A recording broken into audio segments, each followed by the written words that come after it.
Hola chicos, ¿qué tal? ¿Cómo están? Mi nombre es Fernando Calderón, yo soy médico psiquiatra y durante este ciclo voy a ser su docente de la asignatura de psicopatología.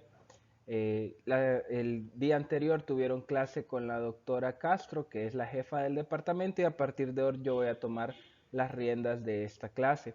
Les pido que tengan mucha atención al desarrollo de esta asignatura, ya que esta es la base sobre la cual los psiquiatras trabajamos día a día con los pacientes. Cómo nosotros podemos entender los procesos de salud y enfermedad parten del hecho de poder entender la normalidad, que es el tema que vamos a desarrollar el día de hoy. Y en esta asignatura específicamente vamos a aprender a diferenciar lo normal de lo anormal. La psicopatología dentro de la ciencia llamada psiquiatría viene siendo básicamente el equivalente al examen físico y al examen mental, por lo cual les pido de verdad que durante el desarrollo de la asignatura podamos tener un poquito de creatividad y atención para poder aprender todos estos conceptos. Entonces vamos a iniciar con la clase de normalidad.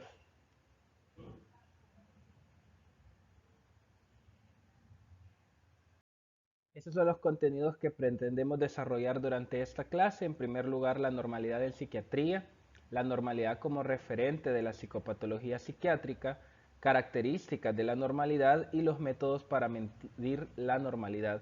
Aquí vamos a hablar un poco acerca de la campana de Gauss y cómo la normalidad también tiene sus criterios estadísticos. No les prometo que llevemos estos contenidos en orden, pero los vamos a desarrollar a lo largo de toda la clase. A manera de introducción vamos a entender que lo normal es lo contrario a la normal. Estadísticamente viene siendo lo que se desvía de la norma. Normal es una palabra que proviene del latín que significa norma y norma básicamente eran dos reglitas paralelas y vendría siendo lo normal como aquello que no se sale de la línea, ¿verdad? Entonces, pero ¿cuál es la importancia de definir lo normal y lo anormal en psiquiatría? Y es que en realidad van a notar a lo largo de todas las asignaturas de esta materia que definir lo que es normal y lo que no es un término o una situación bastante difícil. Porque ¿cómo hace la psiquiatría para poder navegar entre las ciencias nomotéticas, o sea, las ciencias que se pueden medir, y los saberes ideográficos que tienen que ver definitivamente con aspectos propios del ser humano? Vamos a entender a lo largo de esta clase que la normalidad es algo relativo y solo se puede medir en un contexto que abarque un tiempo y un espacio específicos. ¿Se acuerdan de esta película Volver al Futuro? Esta última frase tiene mucho que ver con esta película. Si ustedes la han visto alguna vez, se darán cuenta que a lo largo de las tres adaptaciones cinematográficas se encuentran en tres lugares y tiempos diferentes. Lo que es normal es diferente para cada uno de los tiempos, aunque estén hablando del mismo lugar geográfico. Hay una famosa escena donde el hecho de que el protagonista esté usando zapatos deportivos, zapatos tenis, para la gente de la época del 1953, si mal no recuerdo, es algo anormal. Entonces, lo que es normal y anormal es algo bastante relativo. Bien, entonces comenzando por lo más básico, vamos a ver algunas definiciones de lo que es normal. Primero, quizás sería bueno recordar o hacernos a la idea qué es lo normal en un sentido general. Fíjense que si ustedes buscan la palabra normalidad en el diccionario de la lengua española, dice que la normalidad es la cualidad o condición de lo normal. Eso no nos dice absolutamente nada. Entonces nos vamos a buscar qué es normal. Normal es un adjetivo. Escuchen bien, eso significa que es algo que decimos, o sea, una característica que decimos de una cosa o de una persona. Y de hecho las tres definiciones que nos trae el diccionario de la lengua academia, de la Real Academia Española dice así: dicho de una cosa que se halla en su estado natural, o sea, lo normal es aquello que no tiene modificación. También dice lo normal es lo habitual o ordinario. Aquí ya estamos hablando un poco de aquello que es promedio o estadístico. Eh, y por tercero, lo que sirve de norma o regla. Entonces, aquí estamos hablando un poquito también de moralidad, de lo que se considera bueno o se considera malo en algún tiempo determinado. Entonces, la normalidad en psiquiatría, la salud y la enfermedad tienen límites que son bastante imprecisos e involucran muchos elementos. A lo largo de la historia, lo que se determina como enfermedad o no en todas las disciplinas de la medicina tiene una constante evolución, pero justamente en la psiquiatría lo que se considera salud y enfermedad es de las especialidades donde tenemos muchos cambios. Si ustedes revisan los manuales estadísticos de hace 40 años, situaciones que antes se consideraban un diagnóstico psiquiátrico, hoy en día ya no se consideran. ¿De qué depende todo esto? En primer lugar, que pues los límites de la enfermedad en nuestro caso son límites imprecisos, son consensos diagnósticos, pero también involucran muchas cuestiones, tanto criterios médicos hasta criterios políticos. En muchas situaciones hay diagnósticos que se han sacado de manuales por pura presión política. Aún así eso no significa que estos cambios no tengan una razón de ser, pero al contrario de otras especialidades médicas, la psiquiatría es de las que tiene más dificultades respecto a lo que se considera salud y enfermedad. Y esto es porque si nosotros pensamos a lo largo de la historia, la medicina se basa completamente, su razón de ser es la presencia de la enfermedad. En todas las escuelas médicas de la antigüedad, la mayoría de los grandes médicos lo que buscaban era probar que una enfermedad existía, su etiología, las razones por las que se daba una enfermedad. Sin embargo, el estudio de lo normal, de lo sano, es algo que siempre se deja de lado. Inclusive, yo sé que la motivación de la mayoría para estudiar medicina probablemente sea lo anormal, probablemente sean las enfermedades. Entre más rara una enfermedad a tratar y más impresionante los procedimientos médicos que tengamos que realizar para curarla, mucho mejor. Sin embargo, ¿qué pasa con toda la normalidad? ¿En qué momento evaluamos lo que es normal en medicina? En muy pocas veces. De hecho, cuando ustedes pasen por pediatría se van a dar cuenta que es de las pocas especialidades que trata con un sujeto sano y evaluamos lo que es sano, a los niños y su desarrollo. Entonces, algunas características de la normalidad. En primer lugar, vamos a hablar de dos criterios, que son el criterio estadístico y el criterio teleológico. ¿A qué nos referimos con eso? El criterio estadístico es un criterio positivista que sugiere que la normalidad es un continuo y una homogeneidad entre sus extremos. ¿Qué significa esto? Aquí estamos hablando de una distribución estadística. Todo aquello que se sale en los extremos, o sea, del centro de la campana de Gauss, ¿verdad? De lo que es promedio, todo eso se considera anormal. Sin embargo, esta aseveración, al menos a lo que implica a la salud o a la patología, quiere decir que en realidad no existe una oposición sustancial entre lo que es salud y enfermedad. Simplemente es el grado en que las situaciones se puedan salir de lo promedio, la exageración, la desproporción, la desarmonía de los fenómenos normales constituye el estado de la enfermedad. Sin embargo, si nosotros nos ponemos a pensar, hay muchas situaciones que probablemente se salgan de la norma, pero que las podríamos llegar a considerar como enfermedad, no está del todo claro. Por ejemplo, ¿qué me dicen ustedes de las personas que son consideradas genios, superdotados, que tienen un talento ya sea deportivo, artístico o, o intelectual mayor a cualquier otro ser humano? Por estadística está muy fuera de la norma, está fuera de lo normal. Sin embargo, ¿podríamos considerar que eso es una enfermedad mental? Claro que no. Entonces venimos al segundo criterio de la normalidad. Hablamos de un criterio teleológico. ¿Qué significa esto? La subjetividad. Este criterio se centra en la finalidad y la significación de la conducta humana, que no puede ser medida ni verificada objetivamente y por lo tanto no admite matices sino diferencias cualitativas sustanciales. ¿Cómo medimos los intereses? ¿Cómo medimos los rasgos de las personas? ¿Cómo medimos las conductas? ¿Y en qué momento podemos decir que son anormales o que son patológicas? Es algo bastante difícil. En concordancia con esto, podemos hablar de una tercera dimensión de la normalidad que arranca con la interioridad existencial del hombre. Hasta este momento estamos hablando de lo estadístico, de las conductas también que se salen y que solo cualitativamente podemos decir que están fuera de lo que se considera normal. Pero ¿qué pasa con el interior existencial del hombre? ¿Qué pasa con su sufrimiento, con las vivencias que se tiene, con las realidades dolorosas que puedan vivir? Les pongo un ejemplo, en este momento podrían estar pasando por un proceso de duelo y esa es una realidad dolorosa que no existía antes. ¿Podemos considerarla normal o anormal? Porque no estamos viviendo la situación habitual.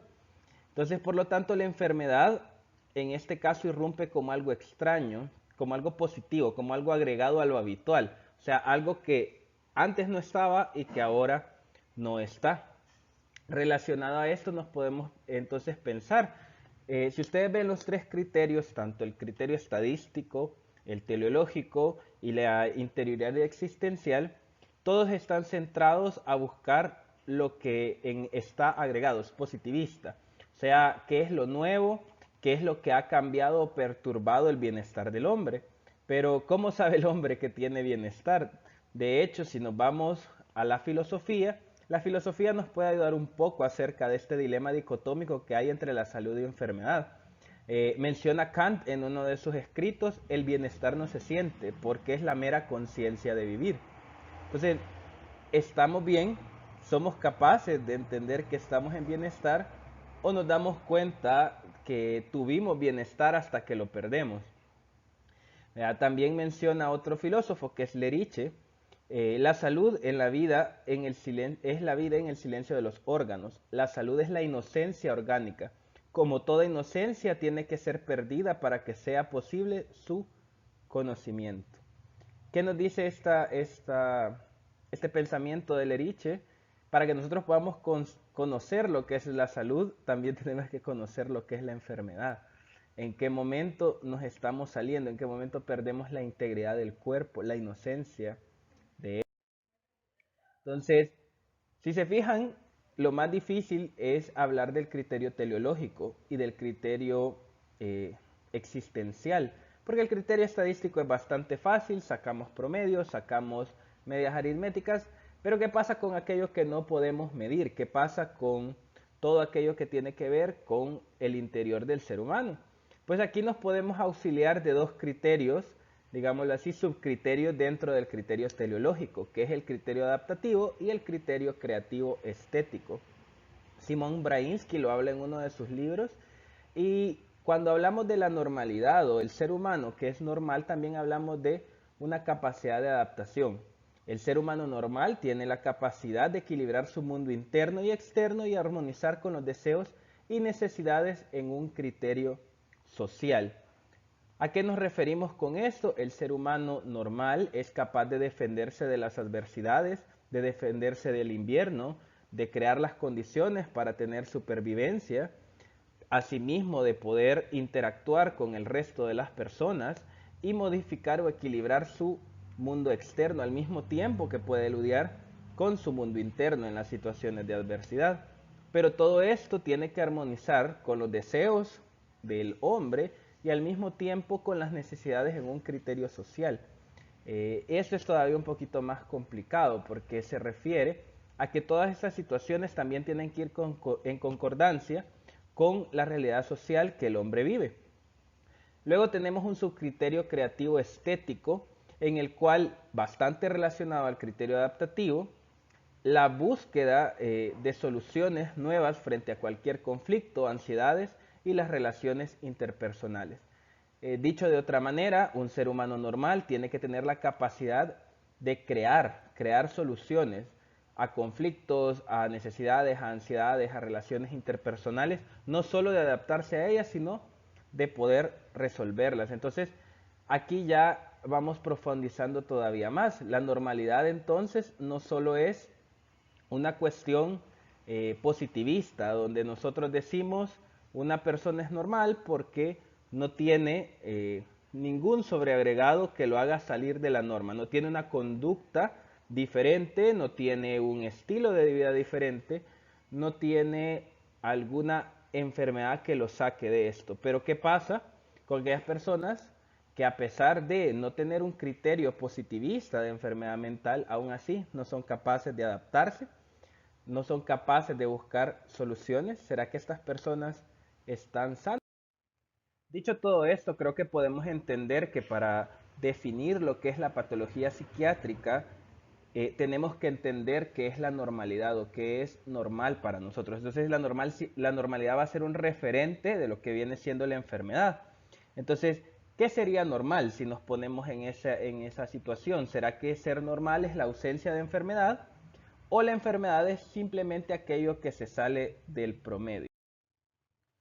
Entonces, para aproximarnos desde la psiquiatría a entender la normalidad y cómo esto impacta en lo que vamos a entender como salud de enfermedad, primero busquemos una definición de enfermedad mental. Henry A., uno de los grandes psiquiatras, menciona que una enfermedad mental implica siempre, cualquiera fuese su causa, una desestructuración de la conciencia y por ende una pérdida de la libertad. Entonces, en un sentido evolutivo, como forma de integración personal del organismo, la enfermedad se manifiesta por dos clases de síntomas. Los síntomas primarios, que son deficitarios, o sea, ausencia de comportamientos en el ser psíquico, y otros síntomas que son positivos o secundarios por la reactivación de niveles de organización inferiores. Ejemplificándolo con un diagnóstico muy conocido que es la depresión, el DSM define la depresión como una tristeza patológica o como la falta del placer. Y luego vienen los síntomas específicos. Pero esos son los dos síntomas que nos hacen un diagnóstico de depresión. Entonces, si buscamos la parte deficitaria o primaria, estamos hablando de la pérdida del placer, ¿vea? Un comportamiento que ha disminuido o que se ha reprimido en el ser psíquico. Y tenemos otro positivo, que es la presencia de niveles de organización inferiores, o sea, de la tristeza patológica. ¿Cómo vamos a entender esto? La enfermedad mental se puede abordar desde tres puntos de vista. Un punto de vista natural, personal y un punto de vista cultural. ¿A qué se refiere cada uno de estos puntos? Y es que en el punto de vista natural, toda enfermedad mental tiene un proceso de regresión hacia lo infantil. Las personas con una enfermedad mental, sea cual sea la que tengan, pierden la capacidad de poder cuidarse a sí mismos, la asertividad, el poder llevar su proyecto de vida.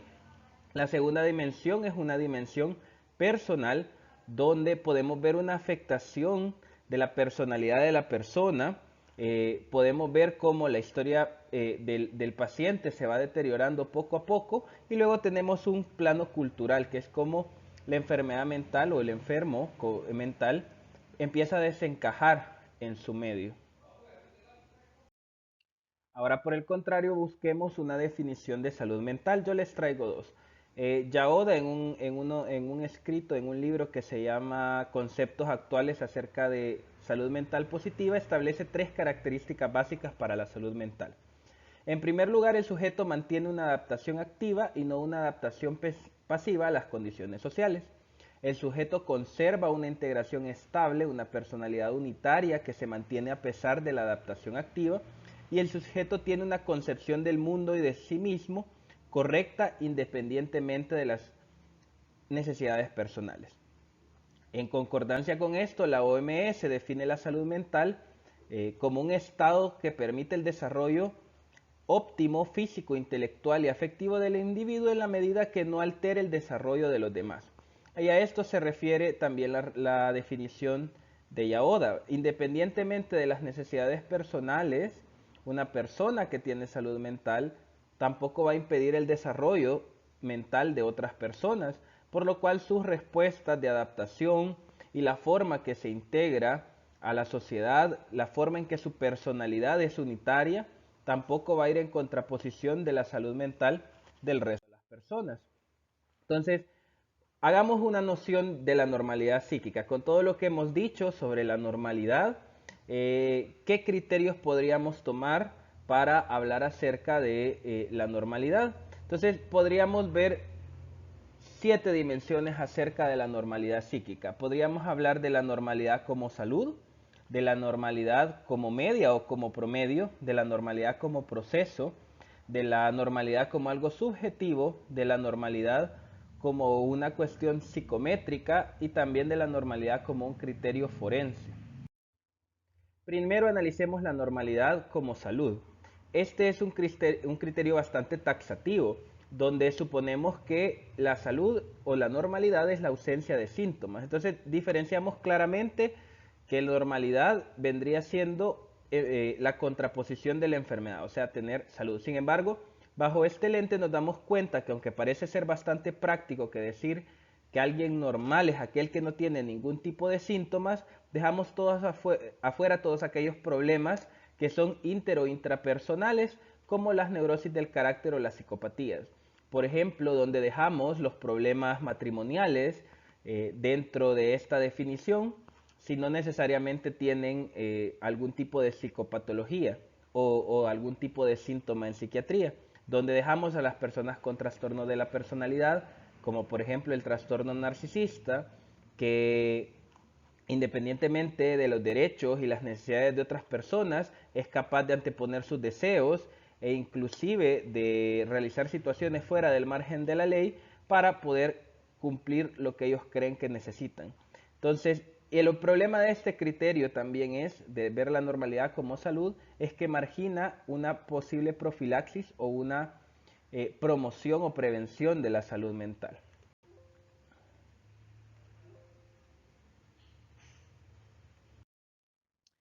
Ahora volvamos a hablar acerca de la normalidad desde el punto de vista de la estadística, desde la media. Aquí partiríamos de un criterio estadístico donde lo normal es lo que aparece con mayor frecuencia. Sin embargo, el hecho de que algo sea frecuente no significa que sea algo normal. En muchas sociedades hay situaciones que son frecuentes, sin embargo, no necesariamente las podemos considerar normales y eso es algo que ha sucedido a lo largo de la historia. El problema de este criterio de normalidad es que no discrimina ni matiza las anormalidades que por exceso o por defecto se sitúan a los extremos de la campana de Gauss, por ejemplo los superdotados, ya me habíamos mencionado eso, y las oligofrenias. También no queda claro qué es la esencia de la normalidad en sí, ni tampoco los límites de la salud y la enfermedad. Es evidente lo que se sale completamente del percentil, pero lo que está bastante cerca del medio, pero sin serlo, no es algo que esté muy definido.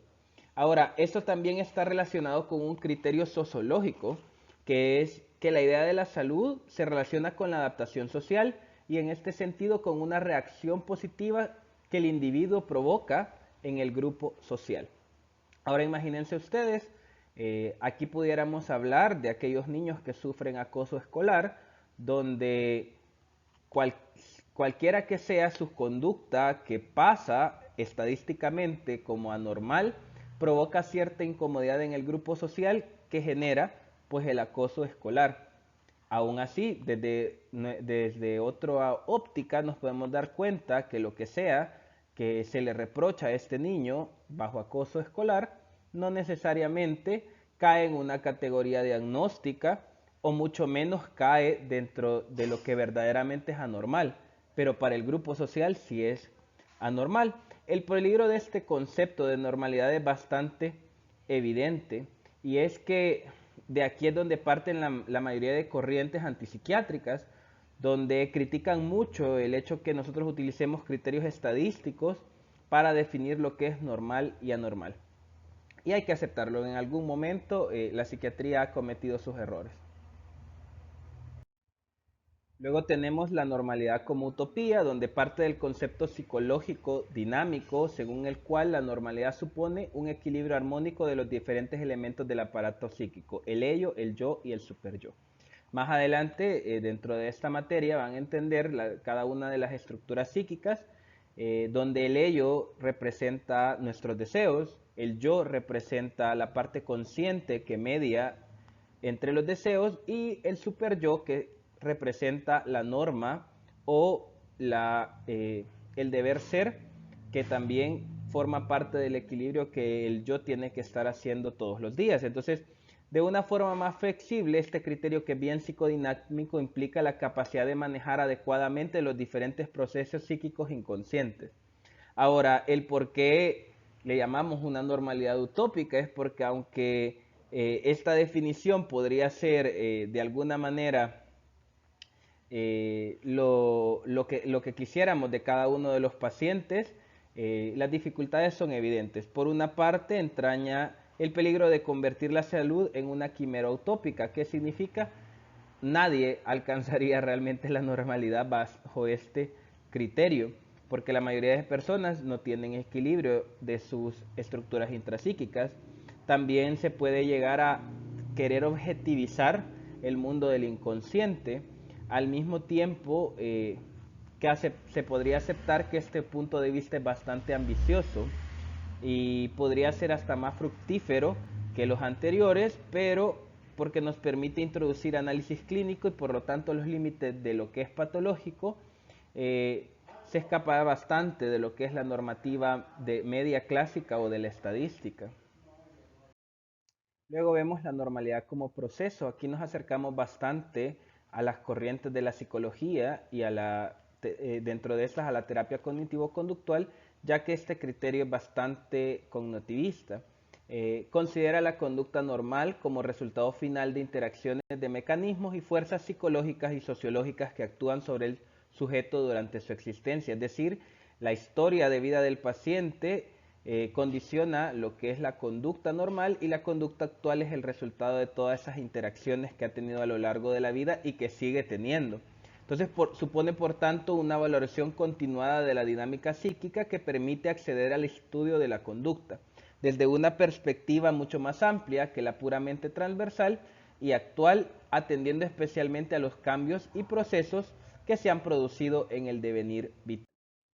Esta forma de ver la normalidad, que es la normalidad subjetiva, es una de las que me llama más la atención. Hasta cierto punto se relaciona bastante a la normalidad como salud, porque este criterio implica la valoración del propio yo, del propio individuo, del propio paciente respecto a su estado de salud, desconectándose de la opinión de los otros, incluyendo el mismo médico o psiquiatra pueda tener acerca de sus procesos de salud y enfermedad. Ya la medicina general está amenazada por esos criterios subjetivistas, pero en el caso de la psiquiatría la dificultad es todavía mucho mayor, porque hay muchos estados patológicos que se caracterizan de hecho por una escasa o nula conciencia del trastorno. Hablamos de la psicosis como la esquizofrenia, las demencias, el trastorno bipolar, donde a pesar de la evidente psicopatología del paciente, este no tiene autocrítica de su enfermedad y entonces considera que la enfermedad que nosotros le diagnosticamos no la tiene. Entonces es mucho más peligroso. Sin embargo, algunas personas dentro de, digámoslo así, las desviaciones más ligeras de la normalidad, pudiera ser que este criterio de subjetividad les funcione. A veces también como terapeutas podemos caer en la difícil tarea de psiquiatrizar la vida en exceso, empezar a hacer diagnósticos exagerados, y a veces el mismo paciente pone un freno y dice, no, no es tan intenso o no es así como me lo han diagnosticado. Yo no considero que esto sea de esa manera. Y en algunos casos pudiera llegar a ser hasta válido. Ahora, ya para ir cerrando, podemos ir hablando acerca de la normalidad operativa o psicométrica. Aquí si hablamos de valorar la salud o enfermedad a través de resultados psicométricos en puntuaciones de rango normal en la población general. Aquí caemos en una situación también un poco difícil porque estamos hablando de puntuar características psicológicas por medio también de criterios estadísticos. Aunque parece un criterio bastante objetivo, se puede decir que es discutible, ya que los test son instrumentos útiles para obtener cierta aproximación del estado mental o de características de un individuo, pero al final todo queda supeditado al criterio clínico, que es el único favorable y fiable. Una prueba psicométrica no podría decir que un paciente tiene esquizofrenia. Sin embargo, si el criterio clínico no lo demuestra, no tiene valor. En ese mismo sentido, podemos hablar del criterio forense, que también valora la conducta en función del aumento o disminución de la imputabilidad del acusado y de su responsabilidad. ¿Por qué también cabe dentro de esto? Porque ocupan instrumentos de medición psicométrica para poder establecer diagnósticos donde en algunas ocasiones se puede aumentar o disminuir la responsabilidad de una persona ante un hecho delictivo. Esto nos lleva a que sí hay algunos métodos para medir la normalidad dentro de las eh, herramientas que tiene la psiquiatría y la psicología. Entonces, hablemos un poco de eso, de métodos para medir la normalidad. Aquí hablamos de clinimetría y pruebas psicométricas. ¿Qué es la clinimetría? La clinimetría es la rama básica de la medicina que se encarga de la identificación, especificación y medición del fenómeno clínico humano. Ahora, fuera de la psiquiatría, estamos acostumbrados a que la mayoría de ramas de la medicina trabajen con escalas clínicas, con criterios diagnósticos que nos ayudan a medir el fenómeno de las manifestaciones clínicas en el ser humano. Por ejemplo, tal vez a este punto ya han oído hablar de la escala de Coma de Glasgow. Se recuerdan que evalúa 3 criterios clínicos: la respuesta ocular, la respuesta verbal y la respuesta motora. Eso es exactamente clinimetría. Podemos llegar al diagnóstico de un estado de alteración de la conciencia o inclusive de coma, y también tomar ciertas decisiones terapéuticas de acuerdo a los resultados de la escala de Coma de Glasgow. Pues en psiquiatría tenemos este mismo tipo de escalas. Y luego tenemos las pruebas psicométricas. Las pruebas psicométricas, como lo mencionaba en la diapositiva anterior, son pruebas que miden de forma objetiva y tipificada los rasgos psicológicos de una persona. Es decir, que las pruebas psicométricas son una rama de la psicología. Hago esta aclaración porque en el día a día no somos los psiquiatras los que aplicamos los test psicométricos, o de hecho test psicológicos se les llaman, sino que son específicamente los profesionales en psicología. Pero son herramientas diagnósticas, de ahí que también vamos a ver que aquí en salud mental se trabaja como equipo, y pues también los psicólogos nos colaboran con su área de experticia, y nosotros pues que nos centramos sobre todo en la clínica. Entonces, ¿qué es lo que miden las pruebas psicométricas? Miden cualidades psíquicas de los seres humanos, por ejemplo, inteligencia, rasgos de personalidad, como hablar de ser obsesivo, de ser paranoide, de ser esquizoide, esquizotípico, histriónico, antisocial, sociópata, y también factores de personalidad, por ejemplo, liderazgo, asertividad, capacidad de afrontación de problemas, y esto cabe bastante dentro de la psicología laboral. Y también están las pruebas de proyección, que estas pruebas, a través de diferentes metodologías, lo que tratan es de develar los deseos inconscientes del hombre. Entonces, algunos ejemplos de qué es la clinimetría en psiquiatría. En psiquiatría, la clinimetría evalúa signos, síntomas y síndromes. Ahora, ¿de qué manera? Vamos a poner un ejemplo. En el caso de los síntomas, podemos utilizar escalas clínicas que nos ayuden a puntuar la gravedad de los pacientes o a buscar síntomas que no son tan aparentes, como por ejemplo la escala de Hamilton para la depresión, la escala de Hamilton para la ansiedad. Estas dos escalas tienen puntajes y nos dan resultados como ansiedad leve, ansiedad moderada, grave, o depresión leve, moderada, trastorno depresivo mayor. Está también la escala de depresión de Montgomery-Åsberg, otra escala que también es un rango de puntaje. En inglés, de hecho, es Montgomery-Åsberg Rating Scale. Tenemos el inventario de depresión de Beck. Este, por el contrario, no es una escala clínica que nos dé un criterio de gravedad, sino más bien es un checklist acerca de los síntomas depresivos que podemos ver en un paciente. También hay escalas para otro tipo de patologías, como la escala de Young para la evaluación de la manía. Esta es una escala que en tiempo real, teniendo al paciente frente a nosotros con síntomas de manía, se puede puntuar también la manía y hacer una diferencia entre lo que es manía e hipomanía. Tenemos la escala de manía de Beige-Raffalsen, que también funciona algo parecido, y otra escala que tiene que ver con la manía, que es el cuestionario de trastornos del afecto, que en inglés es Mood Disorders Questionary. Esta escala es interesante porque nos permite investigar hacia el pasado síntomas de manía o de hipomanía que ahorita no son evidentes, pero que tenemos la sospecha diagnóstica. También tenemos escalas que lo que miden son signos clínicos. En psiquiatría, por ejemplo, la escala del síndrome positivo y negativo en la esquizofrenia. Vean, más adelante, siempre en el estudio de la psiquiatría, van a entender qué es esto de los síntomas positivos y negativos de la esquizofrenia, pero tiene que ver con lo que mencionábamos en la definición de Henry A. Síntomas deficitarios, que son los negativos, y síntomas que aparecen, que son los síntomas positivos. También tenemos la escala de Bruce-Francis para la evaluación de la catatonía, un estado de psicosis que lleva básicamente a una pérdida de la relación con en medio y los pacientes parecen estatuas del nivel de la psicosis, pero que nos permite evaluar qué tan profunda es esa catatonía. También tenemos escalas que pueden medir los efectos de nuestros medicamentos, por ejemplo la escala de Simpson para efectos extrapiramidales. Muchos neurolépticos, o sea los medicamentos para la psicosis, tienen efectos motores extrapiramidales que se pueden medir con la escala de Simpson, y también la escala de sedación de Ramsay. Nosotros en psiquiatría también ocupamos muchos medicamentos que producen la sedación o la hipnosis, entonces estos se pueden evaluar a través de diferentes escalas.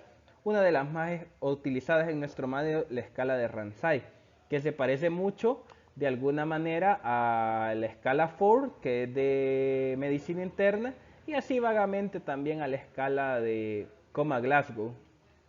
También hay escalas que miden síndromes, por ejemplo, en este caso hablamos del síndrome demencial, como es el Mini-Mental Scale, y el MoCA, que es también otra escala para medir síndrome demencial. Hablando específicamente de pruebas psicométricas, desglosándoles un poquito de a qué se refieren, a su izquierda el ejemplo de una prueba proyectiva. Las pruebas proyectivas generalmente implican que el paciente dibuje, específicamente esta que está aquí a la par, que ustedes se fijan que toma en cuenta todo, hasta mide distancias. Esta es una prueba que se llama Macover o test de la figura humana. Tiene sus formas de evaluación, ¿vea? Que no voy a ahondar por si alguna vez pasan por ese test, no se invalide. También hay pruebas de personalidades, son cuestionarios de alrededor de 300 o 400 preguntas acerca de la personalidad y que pueden dictaminar rasgos o trastornos de personalidad, como los mencionaba: antisocial, histriónico, limítrofe, esquizoide, esquizotípico. Vea, los más conocidos son el Minnesota, el California, el MMPI, y también tenemos pruebas neuropsicológicas. Por ejemplo, para los pacientes con demencia o que tienen una pérdida neurodegenerativa de sus funciones mentales superiores, tenemos, por ejemplo, las pruebas de Luria-Nebraska, y también dentro de las pruebas neuropsicológicas también están las pruebas de inteligencia, como las matrices progresivas de Raven. No sé si tal vez para entrar a la universidad o para una prueba vocacional ya han hecho este test, también a veces para aplicar a un empleo. Aquí tenemos otro ejemplo de pruebas proyectivas. Este es el famoso test de Rorschach o test de las manchas de tinta, donde se utilizan diferentes cartas que tienen figuras hechas en tinta, y lo que vemos es la respuesta espontánea de las personas. De hecho, por ejemplo, la diapositiva lo dice. Las respuestas más populares, por ejemplo, en la carta número 1 es murciélago, mariposa, pero pues hay respuestas más anormales y que tienen sus significados clínicos, este, y a través de eso se pueden evaluar también a las personas. De hecho, este test tiene una característica curiosa, y es que es un test que no está terminado. Rorschach tenía muchas más cartas, digámoslo así, para usar en su evaluación, y él falleció antes de publicar el estudio completo de las tarjetas de marcha de tinta. Estas son las que se pudieron rescatar eh, a lo largo de la historia.